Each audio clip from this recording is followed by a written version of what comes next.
When you touch something and it feels cold or warm, what does that actually tell you about the object? Here I have this metal container and a paper cardboard, and I'm gonna ask people to compare the temperatures of both of these objects. And what do you think? Which one feels colder, container or this cardboard? So let's find out. I'm going to ask you to compare the temperatures of both of these objects. Which one feels colder and which one feels warmer? I think this one is colder compared to this one.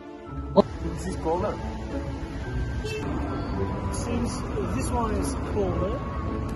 Well, in my opinion, this is a little bit colder than this. What's much colder, isn't it? Well, what if I say I kept them in the same room temperature? I guess I understand. Let's tell them so. I will tell them. Well, what if I say I kept them in the same room temperature? What do you think about this? Well, as a for physics guy, I think it's something related to the material of objects.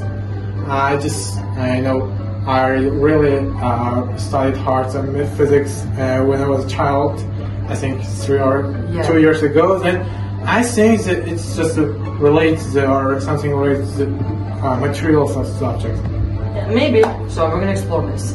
And what if I say I kept them in the same room temperature? What do you think about it? There's no idea in my mind. Or what if I say your temperature are relatively the same because I kept them in the fridge and I kept them at the same room temperature? What do you say? I don't know, I'm not a scientist. Can you explain it? Well, it's all about thermal conductivity. Thermal conductivity is the rate at which heat is transferred from one object to another object. So in that case, this paper is one of the worst thermal conductors and is one of the best thermal insulators. So it conducts heat away from your hands much less quickly than this metal one. And this metal is one of the best metal conductors, so it conducts heat more quickly than paper.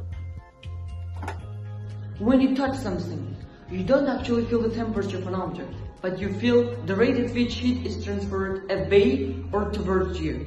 So always think about it. Stay tuned for next experiments.